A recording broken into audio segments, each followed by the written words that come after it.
My name is Emily and I'm 40 years old. I've been married to my husband Tom, who was my coworker and is the same age as me for 10 years. Now I work at a different branch office than Tom, but we used to be in the same department. He is a very responsible person and was admired by his subordinates. He can be a bit showy and seems to not want to show his weakness to others. He was a confident and very assertive man. His work ethic is highly regarded by his superiors, and he is expected to rise through the ranks without any issues. On the other hand, I am a more understated type and don't stand out much. Given that Tom and I have completely opposite personalities, I was genuinely surprised when he passionately pursued me. After dating for 2 years, Tom proposed me with a large bouquet of roses. I had never been loved by a man like this before, so I immediately accepted his proposal. I was so excited about the wonderful days ahead and couldn't wait to start our life together. However, what awaited me was living with my in-laws. There was no prior discussion about it, and I initially wanted to refuse, but Tom was very insistent on living together. Don't worry, my parents are very understanding. Seeing how passionately Tom spoke about how much his parents were looking forward to living with me, I couldn't say no. So, for the past 10 years, I've been living with his parents in their family home. Living there was something I could never have imagined when we first got married. Emily, you forgot to clean the entrance again, didn't you? As soon as finished preparing breakfast for everyone, the nagging from my mother-in-law begins. It's a daily ritual. I'm sorry. You'd always apologize, but it's just worse. If you understand, then do it right now. Even though I have work coming up, I'm treated like a servant every morning. Since I started living with my in-laws 10 years ago, I've been forced to wake up at 5 a.m. to prepare breakfast and clean. She should do it herself since it's her house. My mother-in-law is a housewife, so she should have time to be at home, yet she doesn't do any housework. I quickly finish the morning chores, go to work, and immediately start preparing dinner when I get home. By the time I get to my bedroom, I'm so exhausted I practically pass out. This routine has taken its toll, and there are many days when I'm not feeling well. It must be due to stress. Make sure you clean properly. We don't want the neighbors to think we are sloppy. My mother-in-law is relaxing in the living room, eating the breakfast I prepared. Finish up quickly or I'll be late for work. Despite seeing how I'm treated, Tom has never once defended me. My father-in-law pretends not to notice, hiding behind his newspaper. Since moving into my in-law's house, I've faced constant harassment. This stress has caused me to lose a lot of weight and I now look unhealthy. You look so skinny and unsightly. It's because of that body that you can't bear and hair. Due to my sudden weight loss, I stopped menstruating and couldn't get pregnant. Even though this happened because of my mother-in-law, she keeps blaming me for it. Before I got married, I used to take good care of my appearance and was healthy. Now there's hardly a trace of that left. I get depressed because of the stress from the constant harassment and the shocking reflection I see in the mirror. I've completely become submissive to my mother-in-law. I've lost all motivation and don't even feel like escaping from this house. Then I received some devastating news. Due to an accident, my father suddenly passed away.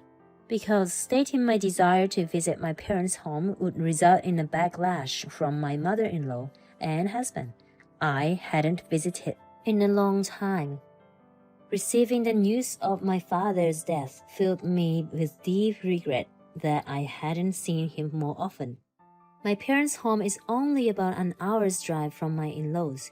Given the short distance, I asked my mother-in-law and husband if they'd come to my father's funeral. There's a funeral for my father. Yes, we are not going. Just keep it to immediate family. They cut me off before I could even finish speaking. I never imagined they could be this heartless. Trembling with anger and sadness, all I could reply was, I understand. Many people attended my father's funeral. My father ran his own business and had connection with many people.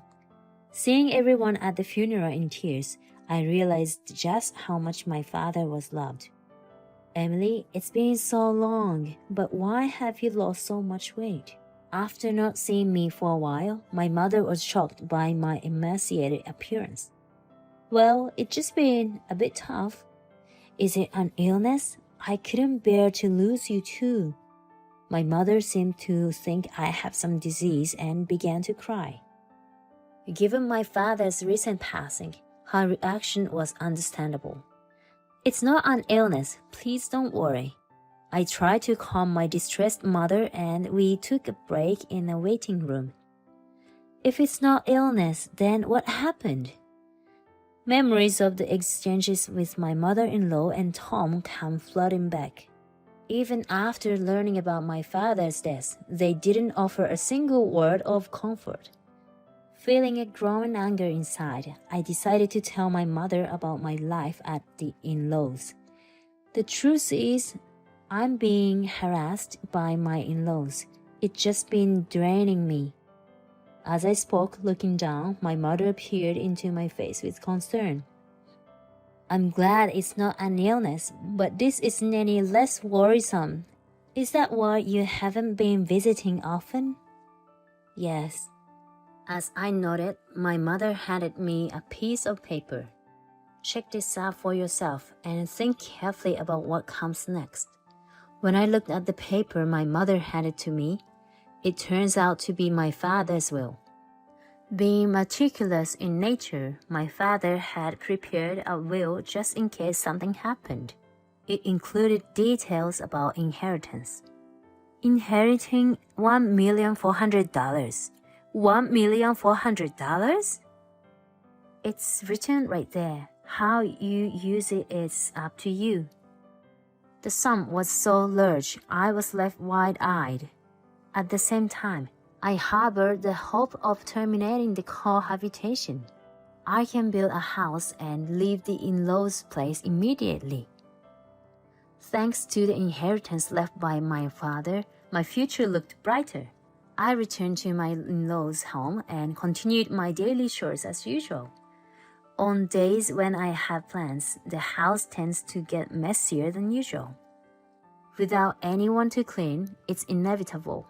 As I carried on with my chores, I thought about the $1,400,000 I had inherited from my father. Though I had animosity towards my mother-in-law, I still wanted to be with Tom. I decided to be honest about the large inheritance and proposed leaving the in-laws' home.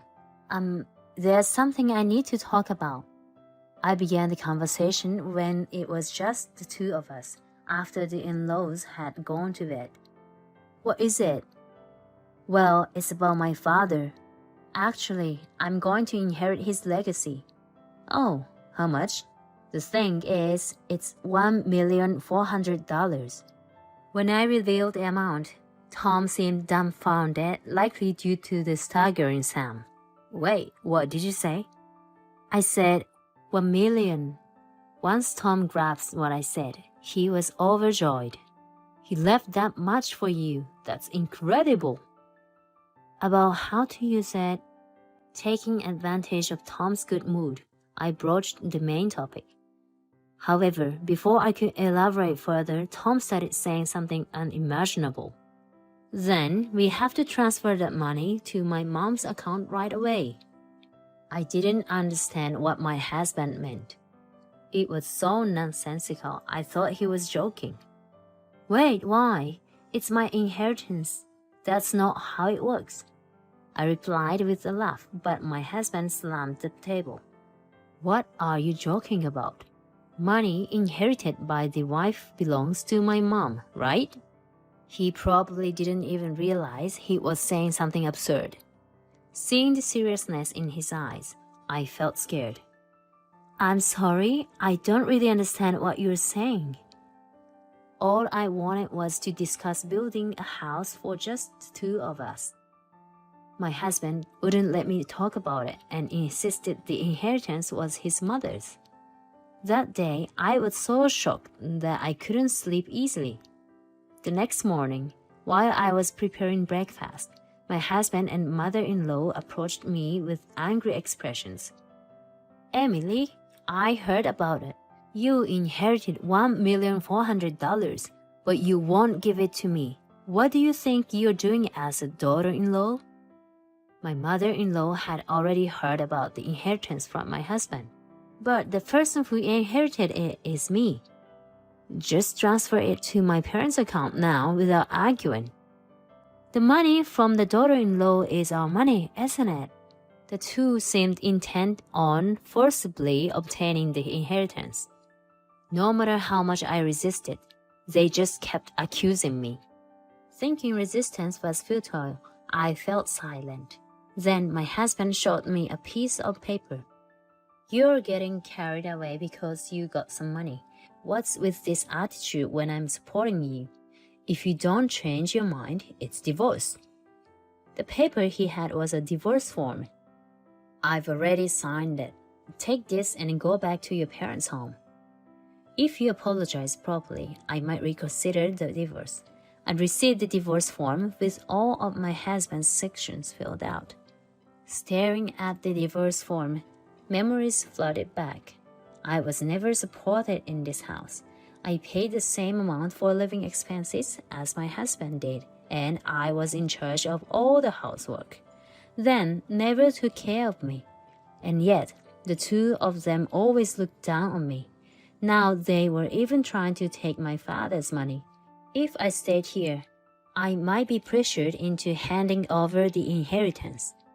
But this money was left to me by my father.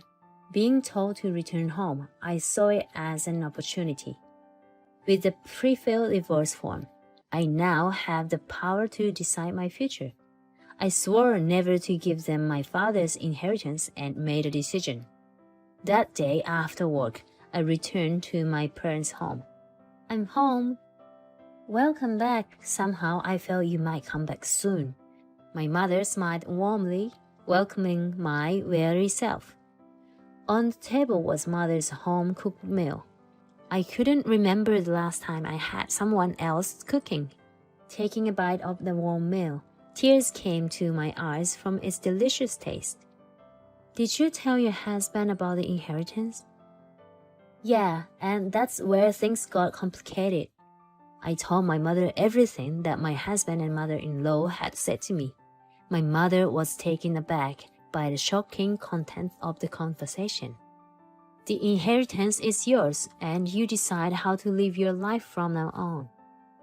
Tears streamed down my face as my mother gently stroked my shoulder. After a week at my parents' home, I decided to return to my in-laws' place. Well, then, I'm off. Take care. I wasn't afraid to return to that house anymore. With a refreshed spirit, I headed back to my in-laws. Finally decided to come back? Have you reflected on your actions? When I returned to my in-laws, both my husband and mother-in-law were there, arms crossed, waiting for me. Yes, I'm sorry. Please let me live here again. I expressed an apology that was merely on the surface. Hearing this, my mother-in-law smirked. In that case, hand over the inheritance quickly. Actually, the inheritance procedure is taking a while. It hasn't reached me yet. It's a complicated process, so it might take another 6 months or more. Is it going to take that long? Well, fine. Both my mother-in-law and husband seemed satisfied, thinking I would obediently hand over the inheritance. However, they continued to nag me about the week I spent at my parents' home. This house is a mess because you're not doing your duties as a daughter-in-law. Fix this immediately. The in-laws' house, which I hadn't seen in a week, was extremely dirty and unsanitary. I think it's a talent to make it this messy in such a short period. Understood? The old me would have been devastated seeing the house in this state. But now it's different. Whether I'm bullied by my mother-in-law or forced to do tough housework, it doesn't bother me anymore. I did the household chores as instructed by my mother-in-law. 10 months later. Today was my mother-in-law's birthday. I'm off then. Make sure you keep the house clean. My mother-in-law always went on a trip for her birthday. Of course, she never took me along. By the way, have you received the inheritance yet? It's expected to come in today. Perfect timing. That $1,400,000 is a gift for Mom. Make sure you transfer it to her account before we return. It can't be just a coincidence that the inheritance would come in on my mother-in-law's birthday. My husband didn't catch my lie. Without responding further, I said, "Take care," with a smile, seeing the three of them off. Once they were out of sight, I began to execute my plan. I had been waiting for this day for a long time. They will undoubtedly be shocked when they return from their trip. However, that's no longer my concern. I quickly packed my things and left the in-laws' home. Wow, this is amazing! I was moving my belongings into my new house. In fact, I had built this house with my father's inheritance. I'm so happy to live in such a beautiful house. I had decided to call my mother from my family home to live with me. The fact that I don't have to worry about them anymore makes me truly happy. I sank into the plush sofa, feeling completely content. Today, I celebrated my new home with my mother. We called a chef to our house and spent a luxurious day. The next evening, I received a call from my husband. "Hey, what's going on?" He probably couldn't comprehend the situation since all my belongings were gone when he returned home. "I won't be returning there. Goodbye." I was about to hang up without wanting to talk to my husband when I heard my mother-in-law shouting from the other end. "What are you thinking as a daughter-in-law? Where are you now?" I cannot answer that. You told me to clean the house, so I tidied up my things. This isn't a funny joke, and you didn't transfer the inheritance. How many times do I have to say that a daughter-in-law's money is mine? Excuse me? I'm single, you know? When I responded that way, the previously shouting mother-in-law suddenly went silent. Single? Well, technically divorced. I was handed the divorce papers, so I submitted them. We are now strangers. Goodbye. Saying so, I hung up the phone. I couldn't stop laughing, imagining the stunned look on my mother-in-law's face. My heart felt so light, knowing I had no ties with that family. After that, my ex-husband called me several times. Whenever I had the time, I would pick up and let the insults from him and my ex-mother-in-law wash over me. I recorded all those calls. I decided to consult with the police using those recordings. Harassment from an ex-spouse isn't uncommon. We'll issue a warning before anything dangerous happened. Fortunately, the police responded promptly and went to warn my former in-laws. Just the police visiting would have been damaging enough for my image-conscious ex-in-laws. On top of that, a colleague of my ex-husband from the neighborhood saw the police visit. As my ex-husband was a noticeable figure in his company, the rumors spread rapidly. Then colleagues and subordinates who weren't fond of my ex-husband exaggerated the story, starting to spread negative rumors about him. Eventually, the gossip even reached the department I was affiliated with. I heard the police came by. I'm already divorced, so I don't really know. Wait, you're divorced? Yes, the constant harassment from my mother-in-law and my husband's verbal abuse were too much. I said loudly enough for others around to hear. This caused the gossip-loving employees to spread the rumor even further. It didn't take long for these rumors to reach my ex-husband's boss. You have quite some negative rumors going around. Huh? I'm not sure what you're referring to. I despise men who cannot treasure their wives. Plus, these rumors are bad for our reputation. Thus, I've decided to transfer you. The transfer order given to my ex-husband was harsh. Wait, this place is... It was a branch with the poorest performance in a very remote area. There was nothing entertaining nearby, and it's called an island on land. You understand what being sent here means, right? Everything Tom had built up to now had crumbled, and there would be no chance for a promotion in the future. Tom, unable to refuse the order, moved to the countryside. As for my ex-mother-in-law, she was probably shocked by the decrease in her son's status and the fact they couldn't live together anymore. She ended up confined to her home, and it seems she developed depression. She might even have early signs of dementia, often causing havoc at home. The changed ex-mother-in-law is now being desperately cared for by my ex-father-in-law. Even if there's no blood relation, a daughter-in-law is still a precious family member. The ex-in-laws got a taste of their own medicine for the continuous harassment they directed at me. I am now living happily with my mother. I've started gardening in our spacious yard. If I'd stayed in that house, I would have never discovered such a wonderful hobby. Having a hobby has reinvigorated my spirit. My body, once worn out from stress, is now healthy. I'm so happy I could cut ties with my former in-laws.